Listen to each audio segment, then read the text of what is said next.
Hey Ethan, here's just a quick video to show you how to change out that temperature probe. So on your crown iron, the cartridge heaters here, they have a little block holding them in place. So in the center there's going to be a screw that you'll need to loosen.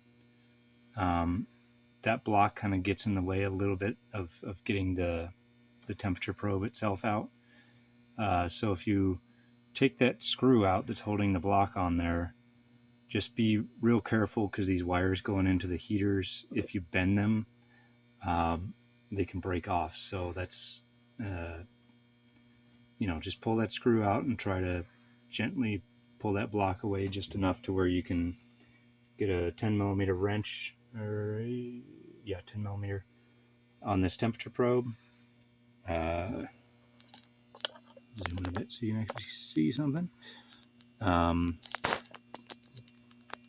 It's not much of it sticking up above this little pocket here, but you can just get enough of a bite on it with the wrench to loosen it. And all you're going to do is unscrew the old probe,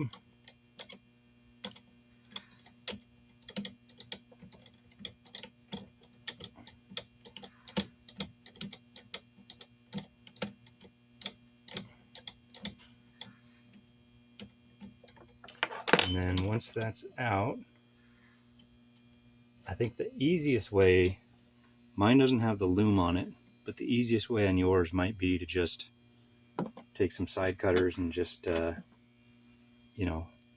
snip this guy off the wire to your probe. Just snip it off even with the loom.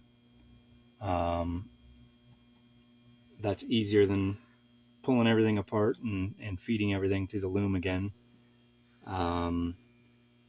Once you do that, once you've gotten rid of this old piece, you'll get your new temp probe that I sent out your way. And to feed these connectors through this spring here, you gotta kind of, what I do is I'll try to get these in line with each other. So kind of being careful not to bend this wire too much. Just sort of put a little bit of a, something like that on your wire where your connectors are in line like that, if you can see at all what I'm doing. And then you'll want to cover that with some masking tape.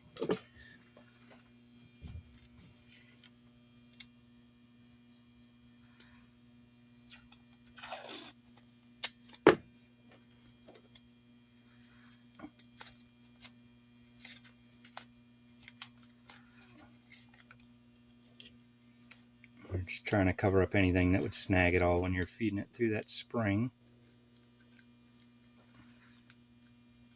And then we can take this tag that's on it and just probably just cut it off so it's not hanging up at all.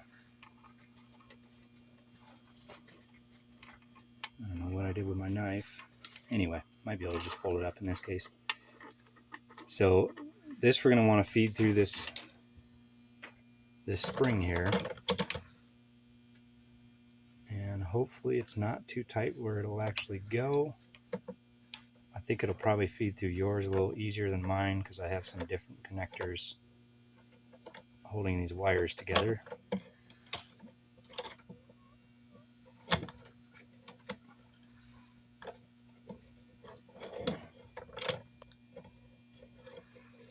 Yeah, it might be tricky on mine to actually feed this all the way through, but you get the idea. And if you have problems getting yours through, then maybe back to the drawing board on easiest way to do this. But if you can manage to feed this through the spring here, you might want to kind of straighten the spring out as much as possible Yeah, I think with those bigger connectors, I just can't physically get it to pass through this one. But hopefully you'll have better luck. And then once you get the wires coming out the other end of your spring, let me reset my camera here.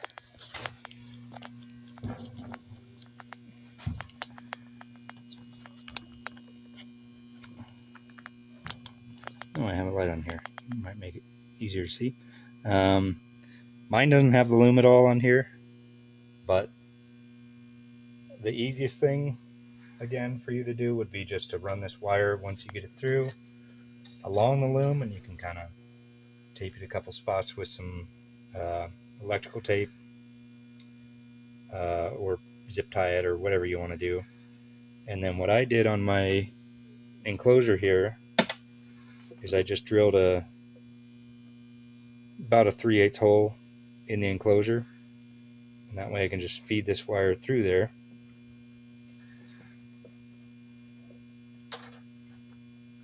And again, I'll just, once I've fed it all through and gotten this the length I want it to be up top, where it's basically the same length as the wire there, I'll feed the excess through into the box so I can kind of just coil that up out of the way. Zip tie this or tape this off to your loom, and then I'll come inside the box. And my enclosure looks a little different than yours because this was an old prototype, but basically all you're going to do, unwrap the masking tape off of your connectors here, and I'm not going to actually do it, just don't want to undo all this right now, but you just swap these connectors out for the ones that are on the controller right now. Just make sure you keep the red and the blue in the same orientation that they are on your controller. And that's basically all there is to it. And then you could take the old wire and probably just snip that off where it's coming into your enclosure. Make sure you're snipping the right wire, obviously. But anyway, hopefully that'll do it for you, and hopefully you can feed this through your spring easy enough.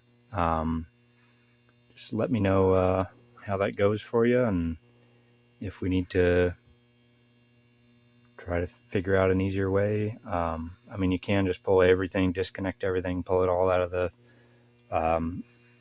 the strain relief here, pull everything out of the loom, cut the zip ties off, kind of refeed everything through there if you want to, but it is a little bit of a pain doing all that. So hopefully this idea will work okay for you. If not, let me know and we'll try to figure out something else. Thanks.